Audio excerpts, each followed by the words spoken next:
নমস্কার বন্ধুরা, good morning সবাইকে। কেমন আছো তোমরা সবাই? আশা করছি সবাই ভীষণ ভালো আছো, আর আমিও কিন্তু ভীষণ ভালো আছি। এখন বাজে সকাল 6টা, আর এখন থেকে তোমাদেরকে সাথে নিয়ে ব্লগটা আমি স্টার্ট করছি। আশা করছি আজকের ব্লগটা তোমাদের ভীষণ ভালো লাগবে। দেখো সকাল হয়ে গেছে, আর এখন অতটাও রোদ্দুর ওঠেনি, তাই সকালটা কেমন একটা কুয়াশা কুয়াশা ভাব রয়েছে। তো আমি এখন সকালে ঘুম থেকে উঠে আগে স্নান করে নিয়েছি, তার আগে জামা কাপড়গুলো কেচে নিচ্ছি, ওগুলোকে ছড়িয়ে দেবো। ছড়িয়ে দিয়ে আগে স্নানটা করে নিলাম। সকাল 6টা, শীতকাল, এই সকাল 6টার সময় স্নান করা যে কী কষ্টের সেটা শুধু আমি বলতে পারছি। আর এতটা শীত করছে এখন, মানে স্নান করেছি যেহেতু ওই কারণেই শীতটা করছে আর কি। তো এখন আমি যাব নিচে। আর যেহেতু আজকে একটু তাড়াতাড়ি সকালে ঘুম থেকে উঠেছি, তাই সকালে আজকে কাজের চাপটা অনেকটাই, প্রেশারটা অনেকটা আজকে কম, একটু ধীরে সুস্থে কাজগুলো আজকে করতে পারছি। অন্যদিন 7টা, সাড়ে 7টা, 8টার দিকে ঘুম থেকে উঠি আর তাড়াহুড়োয় পড়ে যাই। তো আজকে আর সেটা হবে না। তো আজকে একটু ধীরে সুস্থে আরাম করে কাজগুলো করতে পারবো।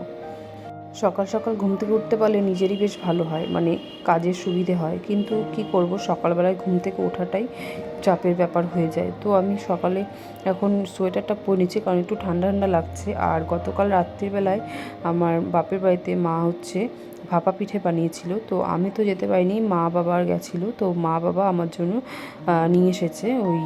এখন ওটাকে গরম করব, করে একটু খাবো আর কি। মানে খিদে পেয়েছে। কালকে রাত্রে মানে কি হয়েছে, কাজ থেকে এসে এতটা মাথা যন্ত্রণা করছিল আমার, মানে আমি আর যে কিছু করব বা খাবো সেই পজিশন আমার ছিল না, এত পরিমাণে আমার মাথা যন্ত্রণা করছিল। তো আমি কালকে মানে এসেছি 7টা, সাড়ে 7টার দিকে, এসে পরে যে আমি শুয়ে পড়েছি, আমি আর উঠিনি। মানে পেন কিলার খেয়েছিলাম, পেন কিলার খেয়েই শুয়ে পড়েছিলাম। মানে এত পরিমাণে আমার মাথা যন্ত্রণা করছিল যে আমি উঠে আর কিছু খাইনি। তো ওই কারণে সকালবেলাটা এত খিদে লেগে গেছে। তো আমি ওটাকে গরম করতে বসিয়ে এদিকে বিছানাটা তুলে নিলাম। তাই সকালে ঘুম থেকে উঠে আগে মাথাটা আঁচড়ে নিয়ে তারপরে একটু ক্রিম ট্রিম লাগিয়ে নিচ্ছি সকালবেলাতে আজকে। তারপরে বসে আরাম করে একটুখানি ওই পিঠেটা খাবো, তারপরে কাজে লাগবো, রান্নার কাজে। এই অনেকগুলো পিঠের মধ্যে আমার এই ভাপা পিঠেটা ভীষণ প্রিয়। আমি এই ভাপা পিঠেটা এত ভালো খাই, মানে খুবই ভালো লাগে আমার। আর বিশেষ করে ভেতরে নারকেল আর গুড় দিলে তো আরও বেশি ভালো লাগে। কিন্তু আজকে মা এটা শুধুই করেছিল, নারকেল আর গুড় কিছুই দেয়নি। তবে আলগা ঝোলা গুড় ছিল, তো ঝোলা গুড় দিয়েই আমি ওটাকে খেয়েছি। আমার ভীষণই ভালো লাগে এই ভাপা পিঠেটা খেতে, মানে অন্যান্য পিঠের থেকেও এটা বেশি ভালো লাগে। আর পাটিসাপটা তো ভালো লাগে, মানে শীতকালে পাটিসাপটা নলেন গুড়ের ক্ষীর দিয়ে, ওটা ক্ষীর বা ক্ষীর সন্দেশ দিয়ে ওই যে করে পাটিসাপটাটা, ওটা ভীষণ ভালো লাগে। তো যাই হোক, আমার এদিকে ঘরের এই কাজগুলো সেরে নিচ্ছি, টুকিটাকি করে আলনা ঠালনাগুলো গুছিয়ে নিচ্ছি। আর শীতকালটা যে কবে যাবে মোটেও ভালো লাগছে না। তার কারণ হচ্ছে এই যে এত জামা কাপড় ঘরের ভিতরে, মানে জঞ্জাল হয়ে থাকে।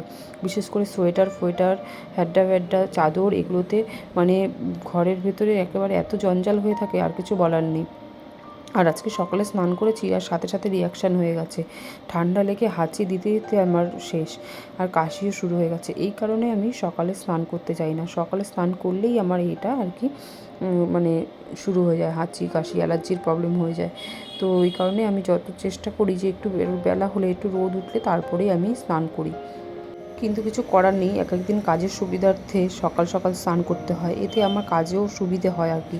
সকালবেলা স্নানটা করে নিলেই অনেকটাই, মানে কাজে আমার মনে হয় যে আগিয়ে যায়। তো সকালে আজকে জানলাগুলো খুলে নেব। জানলাগুলো খুললে একটুখানি আলো বাতাস আসুক। আর যেহেতু গরমকাল আস্তে আস্তে পড়ছে, এখন রোজই প্রায় প্রতিদিনই জানলা খুলে দেবো আর কি। শীতকালটা আটকানোই থাকতো, যেহেতু হাওয়া টাওয়া আসতো ওই কারণে। তো গরমকাল পড়েছে, এখন জানলা মানে খোলাই থাকবে। আর তারপর চলে আসলাম রান্নাঘরে, রান্নার এই দিকটায়। তো দেখো গরম জল বসিয়েছি, এখানে ডালটা বসিয়ে দেবো সেদ্ধ। আজকে ডাল হবে, আর হচ্ছে মাছ এনেছে বাবা বাজার থেকে, ট্যাংরা মাছ। তো ট্যাংরা মাছ দিয়ে শিম দিয়ে রান্না হবে। আর যেহেতু মানে মেয়ের স্কুলে আজকে ও বলেছে যে আজকে ও হচ্ছে নুডলস খাবে, তো আজকে ওর জন্য একটু নুডলস বানাবো। তো এর আগে স্প্যাগেটি এনেছিলাম, ওই স্প্যাগেটিটা ছিল, তো ওটাকে এখন একটু বয়েল করে নেব। আর এদিকে ডাল আমি সেদ্ধ বসিয়ে দিয়েছি আরেকটা ওভেনে। তো ওই দিকটায় হাঁড়িটার মধ্যে আমি বসিয়ে দেবো। স্প্যাগেটিটা খেতে এত ভালো লাগে, আমার তো ভীষণই ভালো লাগে। তো আমি ভাবছিলাম যে মেয়ে নিয়ে যাবে, তো আমিও একটু নিয়ে যাব। তো ওই কারণে আমি আজকে লাঞ্চে কিছু নেব না, এই স্প্যাগেটিটা নিয়ে যাব। তো এটাকে একটু বেশি করে করে নিলাম যাতে মেয়ে আর আমি দুজনেই নিয়ে যেতে পারি। তবে অনেকটা পরিমাণে নুডলস হয়েছিল, আর তার এটা সেদ্ধ বসিয়ে তার ফাঁকে আমি বাসন কটা আর রয়েছে, ওই বাসন কটা মেজে নেব। হাতে হাতে বাসন মেজে নিলে কি হয়, কাজটা অনেকটা এগিয়ে যায়। তো মানে বাসন কিছু হলেই আমি হাত ফাঁকা থাকলে কয়েকটা করে বাসন মেজে নিই। আর একবারে মাজতে গেলে কি হয়, অনেক বাসন হয়ে যায়, তখন আর মাজতে ভালো লাগে না। আর এদিকে আমি নুডলসটা দিয়ে দিচ্ছি, দিয়ে আমার নুডলসটা হয়ে গেলে আমি রান্নাটা চাপিয়ে দেবো। আর প্রায় তো 9টা বেজে যাচ্ছে, মেয়ের আসার সময়ও হয়ে গেল। ও টিউশন পড়তে গেছে, ও চলে আসবে, আর ও চলে আসলে আমার তাড়াহুড়ো লেগে যাবে। আর ওর জন্য একটু গরম জল করবো, যেহেতু বাচ্চা মানুষ স্নান করবে। তো ঠান্ডা জল ওকে আমি স্নান করাই না, তো কি হয় ঠান্ডা লেগে যাবে ওই কারণে। তো আমার এদিকে নুডলসটা হয়ে গেছে কমপ্লিট। আর এদিকে আমি দিয়ে দিচ্ছি একটুখানি মশলা। তো চাউমিনের মশলা এখানে আমি দিয়েছি, আমার কাছে ম্যাগি মশলাটা ছিল না, তবে এটাও কিন্তু ভীষণ ভালো লাগে, এই চাউমিনের মশলার টেস্টটা ভীষণ ভালো।